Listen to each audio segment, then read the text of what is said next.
आज हम आपको देखो क्या पढ़ाने जा रहे हैं। देखो ध्यान देना है यहाँ पर। एनसीईआरटी गणित सेकंड कक्षा 12 अध्याय 7 पर विविध प्रश्नावली, ठीक है ना। और यहाँ पर देखो हमारे पास सवाल नंबर दिया है 36, ठीक है ना। अच्छा, अब यहाँ पर ध्यान देना है आपको कि सवाल नंबर 36 है वो आपके स्क्रीन पर दिया हुआ है। ठीक, देखो क्या दिया हुआ है स्क्रीन पर।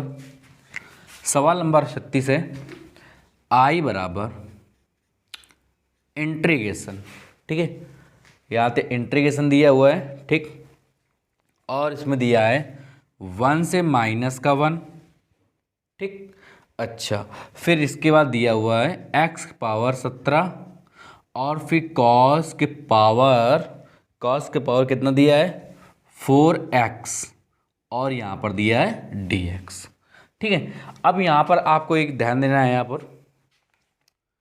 अब इसमें देखना, इस सवाल में यहाँ से हमारे पास प्रगुण का उपयोग होगा, ठीक है ना। और प्रगुण कौन सा लगेगा यहाँ पर प्रगुण का उपयोग होगा P7, ठीक। और P7 का मतलब क्या होता है, देखो ध्यान देना, इंटीग्रेशन माइनस का a से a तक, ठीक है। और फिर fx और बराबर fx dx बराबर 0। अब इसके स्थान पर 0 क्यों हुआ, देखो ध्यान देना है यहाँ पर। अगर हमारे पास ध्यान देना है, अगर हमारे पास f माइनस का x बराबर fx आ रहा है, ठीक है, तो ये हमारे पास हुआ समफलन। क्या हुआ, समफलन, ठीक है ना।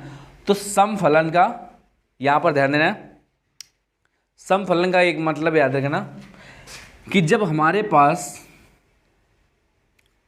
समफलन होगा, ठीक है ना, तो हम उसे किस प्रकार लिख सकते हैं उसको हम आपको बताने जा रहे हैं। देखो ध्यान देना, ये हमारे पास देखो अगर fx माइनस का x, ठीक है, f माइनस का x, ठीक है, बराबर अगर fx प्राप्त हो रहा है प्लस का, ठीक है, तो हम कह सकते हैं कि ये समफलन है। क्या है, समफलन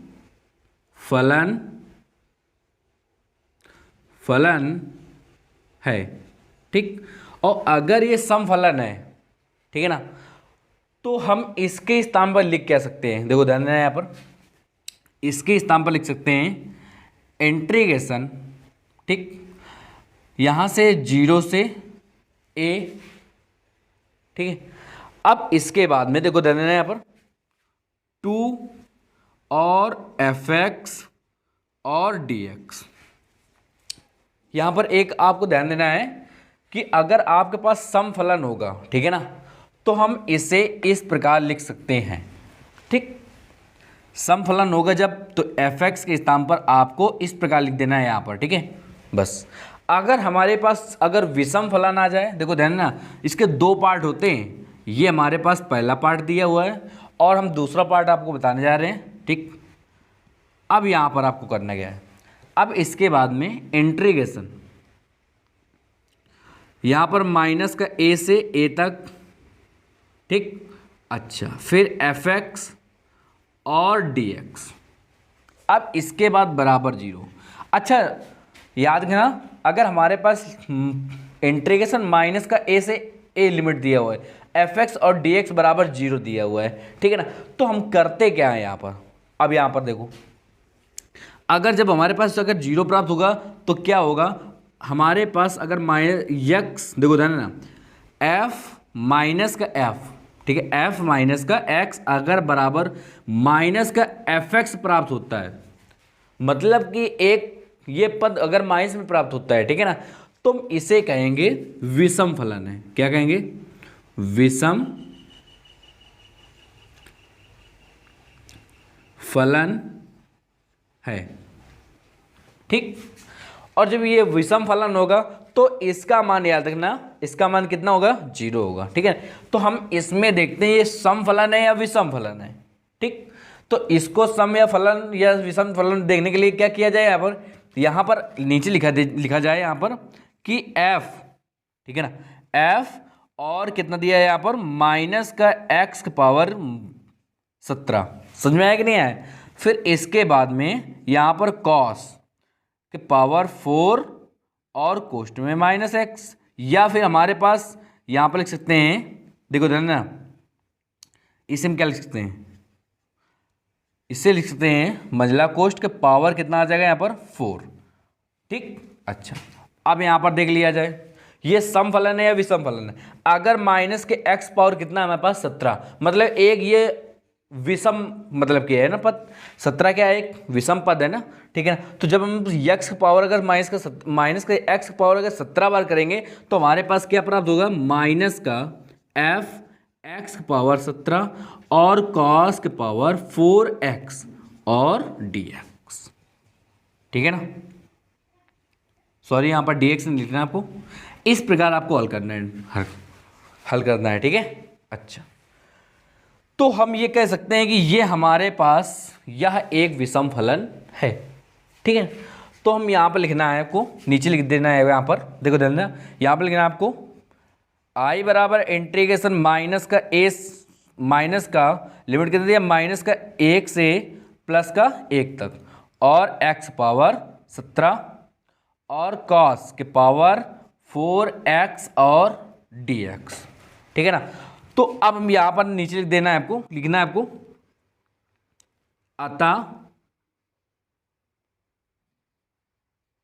अतः यह फलन, यह विषम फलन है, विषम फलन है। जब यहाँ पर लिखेंगे अतः यह एक विषम फलन है, यह एक विषम फलन है, ठीक है। यहाँ पर आपको लिख देना एक, ठीक, एक विषम फलन है, ठीक। तो इसका हमारे पास क्या हो जाएगा, देखो ध्यान ना, अगर हमारे पास जब विषम फलन होता है तो कुछ भी हो वहाँ पर फलन के स्थान पर, तो हमारे पास उसका मान कितना होता है, 0 होता है, ठीक है। तो इसका मान भी क्या हो जाएगा, 0 हो जाएगा, यही हमारा आंसर प्राप्त हो जाएगा, ठीक। देखो सवाल नंबर 37 है, जो आपकी स्क्रीन पर भी दिया हुआ है। हमारे पास सवाल है I बराबर इंटीग्रेशन, ठीक, लिमिट दिया हुआ है 0 से π/2 तक, और फिर इसके बाद दिया है sin क्यूब x और dx। अब यहाँ पर ध्यान देना है, हमारे पास दिया है sin क्यूब x और dx, ठीक। अच्छा, अगर हम इसे देखो ध्यान देना, यहाँ पर करते क्या हैं, यहाँ पर हम I बराबर इंटीग्रेशन, देखो 0 से π/2 लिमिट दिया हुआ है, ठीक है, और इसके बाद में इसे हम लिख क्या सकते हैं, इसे लिख सकते हैं sin x into sine square x dx, ठीक। अच्छा, अब यहाँ पर ध्यान देना है, आपको करना क्या है, देखो यहाँ पर आपको लिखना है I बराबर इंटीग्रेशन 0 से π/2, ठीक, और इसके बाद में sine x into sine square x, ठीक है ना। और साइन स्क्वायर x को क्या लिख सकते हैं, देखो ध्यान देना, साइन स्क्वायर x को लिख सकते हैं 1 माइनस का कॉस स्क्वायर x, ठीक। तो यहाँ पर लिख दिया जाए 1 माइनस कॉस स्क्वायर x और dx, ठीक। अब यहाँ पर करना क्या होगा, यहाँ पर आपको लिखना I बराबर फिर इंटीग्रेशन 0 से π/2, फिर इसके बाद में यहाँ पर लिख देना आपको साइन x, ठीक, इंटू फिर इसके बाद में मंझला कोष्ठ यहाँ पर, ठीक है, 1 माइनस यहाँ पर लिख देना आपको कॉस x का होल स्क्वायर और dx, ठीक। अब यहाँ पर आपको देखो ध्यान है ना, यहाँ पर आपको मान लेना है cos x को मान लेना है, ठीक है। क्या मानना है आपको, cos x को मान लेना है, ठीक है। तो यहाँ पर लिखेंगे माना cos x बराबर t, तो यहाँ पर आगे फिर लिख देना है आपको x के सापेक्ष अवकलन करने पर। जब यहाँ पर x के सापेक्ष अवकलन करेंगे तो यहाँ पर हमारे पास देखो ध्यान देना क्या प्राप्त होगा, यहाँ पर cos x के स्थान पर हो जाएगा माइनस का sin x, ठीक है, और dx बराबर dt। अब इसके बाद देखो ध्यान देना, यहाँ पर फिर लिखेंगे dx बराबर, ठीक है, माइनस का dt अपान कितना आ जाएगा यहाँ पर साइन x। ओके, अच्छा अब हमारे पास देखो ध्यान देना, देखो हमने cos x के स्थान पर क्या माना था t, और dx के स्थान पर कितना आया है हमारे पास आ चुका है माइनस का dt अपान साइन x। तो यहां पर रख देंगे, ठीक है। तो यहां से लगाना है आपको सवाल, ठीक है। आगे से देखो, यहां पर लिखना है i बराबर, आपको नीचे से लिखना है, ठीक है, याद रखना i बराबर इंटीग्रेशन लिमिट दिया 0 से π/2। अब यहां पर एक और ध्यान देना, यहां से अब ये लिमिट चेंज हो जाएगी, ठीक है, ये लिमिट क्या हो जाएगी यहां से चेंज हो जाएगी। और चेंज करने के लिए क्या किया जाए, देखो ध्यान देना, चेंज करने के लिए क्या किया जाए, यहां पर देखो हमारे पास दिया है cos x बराबर t, ठीक है। तो हम यहां पर लिखेंगे x बराबर π/2 रखने पर, यहां पर जब हम π/2 रखेंगे तो कितना आ जाएगा यहां पर, देखो ध्यान देना, यहां पर हमारे पास आ जाएगा cos, ठीक, π/2 बराबर t, ठीक है। तो cos 90 अंश का होता है, कितने अंश का होता है, cos 90 अंश का होता है, ठीक। तो cos 90 अंश कितने अंश का होता है, cos 90 हमारे पास 0 का होता है मान, ठीक है ना, कितने अंश का होता है, याद रखना, cos जो 90 अंश हमारे पास दिया हुआ है वो 0 मान होता है, ठीक है। तो t बराबर कितना आ जाएगा यहाँ पर 0 प्राप्त हो जाएगा। अच्छा अब इसके बाद देखो देना, अब हमारे पास x बराबर 0 भी दिया है, ठीक है ना, तो यहाँ पर रखेंगे x बराबर 0 रखने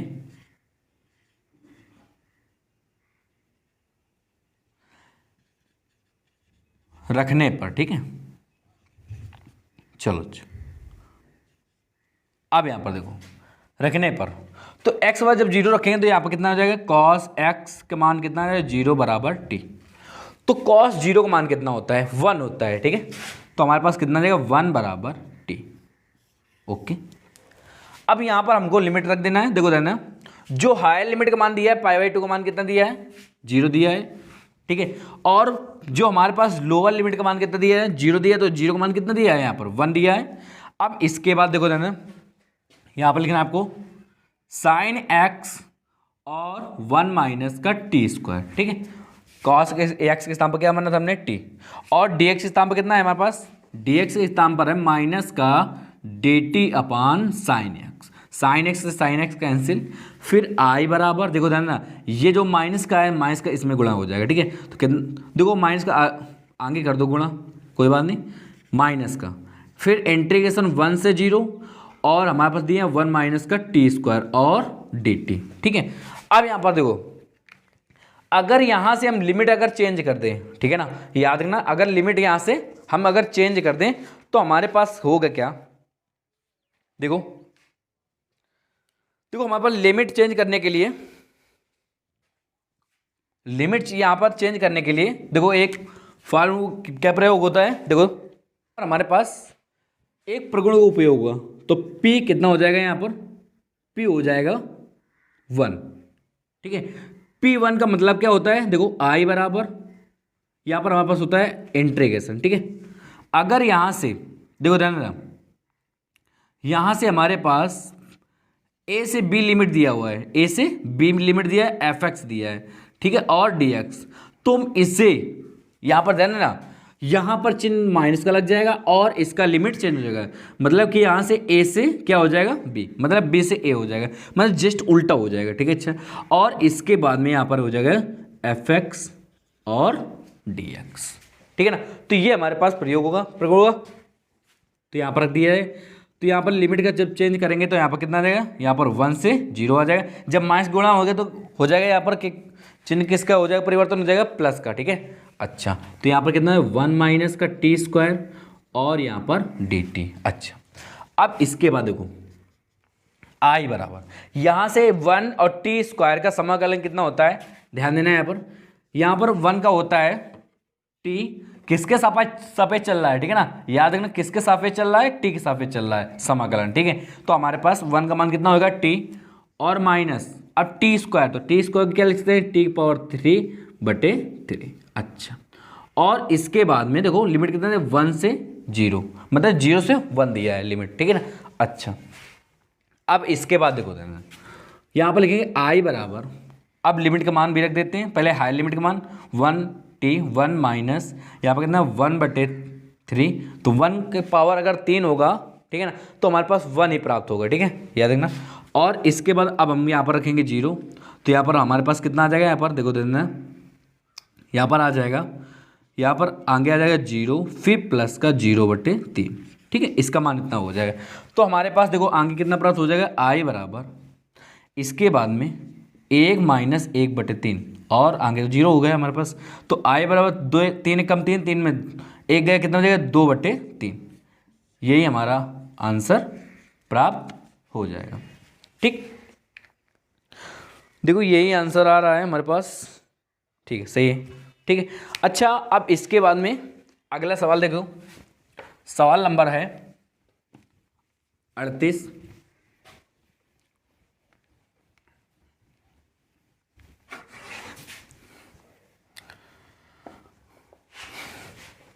देखो सवाल नंबर 38, ठीक है।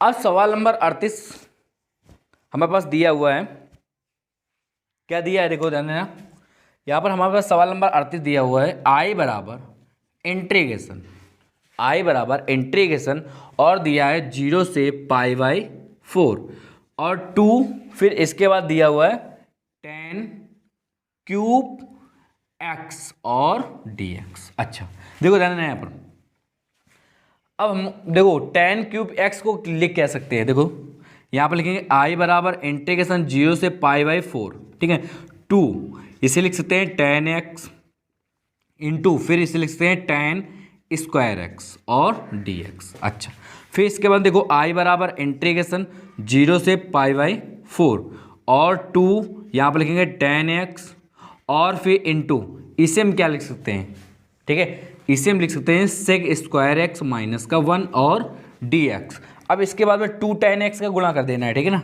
तो यहाँ पर लिखेंगे आई बराबर इंटीग्रेशन 0 से π/4, यहाँ पर लिख देंगे 2 10x और sec² कितना हो जाएगा sec²x, ठीक है।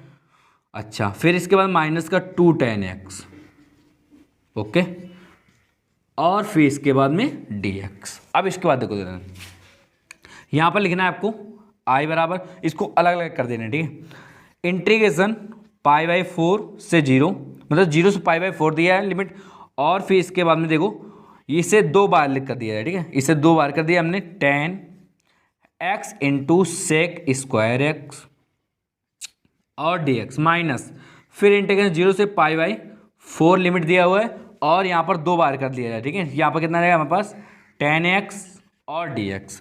अब इसके बाद देखो 10x को मान लिया जाए कुछ, ठीक है, 10x को क्या माना जाए, यहाँ पर ध्यान माना 10x बराबर t, तो यहाँ पर लिखेंगे x के सापेक्ष अवकलन करने पर, ठीक है, जब x के सापेक्ष अवकलन करेंगे तो 10x का क्या हो जाएगा sec² x और dx बराबर dt हो जाएगा, ठीक है। तो यहाँ पर हम लिखेंगे क्या, इसे लिख देंगे dx बराबर dt अपान sec²x, ठीक। अच्छा अब इसके बाद देखो ध्यान, तो यहाँ पर रख देंगे, क्या रखेंगे, देखो आई बराबर 2 इंटीग्रेशन, ठीक है। अब देखो ध्यान देना यहाँ पर हमारे पास लिमिट भी चेंज हो जाएगी, ठीक है, तो लिमिट चेंज करने के लिए क्या किया जाए, देखो ध्यान देना लिमिट चेंज करने के लिए आपको यहाँ पर आपको x के स्थान पर 10x दिया हुआ है जो, तो हमारे पास x के स्थान पर उसमें लिमिट रखना है आपको, ठीक है। अच्छा तो यहाँ पर रख दिया जाए, देखो ध्यान देना, तो हमारे पास यहाँ पर अलग लिखा जाए, यहाँ पर लिखेंगे 10x बराबर t, ठीक है, तो पहले लिखेंगे x बराबर π/4, क्या करने पर, रखने पर, ठीक है, तो यहाँ पर रख दिया जाए, तो कितना रहेगा यहाँ पर 10π/4 बराबर t। तो हमारे पास 10π/4 मतलब कि 10 45 अंश का मान होता है, कितने अंश का होता है tan 45 का मान होता है, तो tan 45 को क्या लिखते हैं 1 बराबर t। ठीक, अच्छा अब इसके बाद में देखो ध्यान देना यहां पर, अब इसके बाद में ध्यान देना यहां पर, देखो यहां से आपको लिखना है, देखो फिर इसके बाद में आपको यहां पर लिख देना है x बराबर 0 रखने पर, ठीक है ना, x बराबर 0 रखने पर।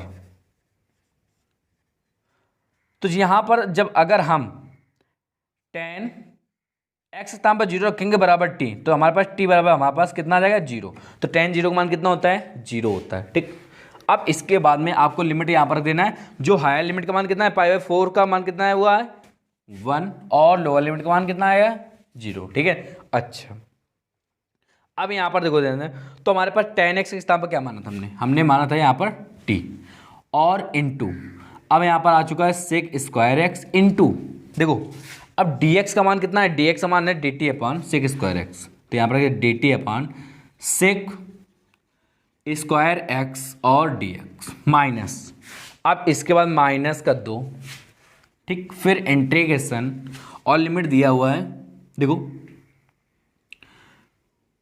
लिमिट कितना दिया है 0 से π/4, और फिर इसके बाद में tan x और dx। ठीक है, अच्छा अब यहाँ पर देखो sec स्क्वायर x से कैंसिल हो जाएगा।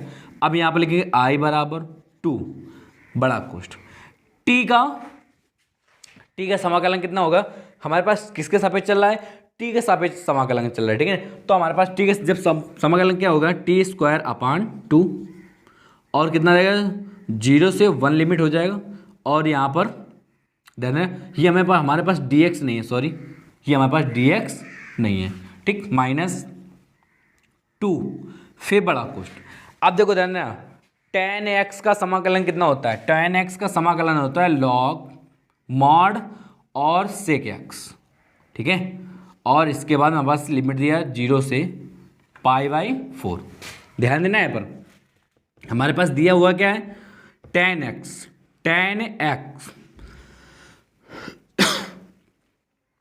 tan dx बराबर यहाँ पर कितना जाएगा, यहाँ पर आ जाएगा हमारे पास log sec x प्लस का c, ये हमारे पास होता है। ठीक, अच्छा अब इसके बाद यहाँ पर लिमिट रख दिया जाए, तो यहाँ पर रखा जाए तो 2, पहले हायर लिमिट का मान तो 1/2 हो जाएगा, माइनस फिर इसके बाद लोअर लिमिट का जब मान रखेंगे तो यहाँ पर कितना जाएगा 0 प्राप्त हो जाएगा। ठीक है, 1 का स्क्वायर हो जाएगा 1 ही प्राप्त हो जाएगा बटे 2, माइनस का 0। ठीक, फिर माइनस का 2, अब इसके बाद यहाँ पर लिखेंगे log sec π/4। ठीक है, हायर लिमिट का मान रखना है, फिर माइनस का लोअर लिमिट का मान माइनस में चलता है। ठीक है, याद रखना, तो यहाँ पर कितना है log sec 0 मॉड। ठीक, अब इसके बाद देखो ध्यान देना यहाँ पर हमारे पास कितना है 2 × 1/2। ठीक है, अच्छा फिर माइनस का 2। ठीक है, माइनस का 2, और यहाँ पर log जो हमारे पास π/4 है, कितना दिया हुआ है π/4 दिया है, तो π/4 का मान कितना होता है √2 होता है, sec π/4 बता रहे हैं। ठीक है, sec π/4 का मान कितना होता है sec 45 का होता है। ठीक है, तो sec 45 का कितना होता है √2 होता है। ठीक, अच्छा इसके बाद माइनस का log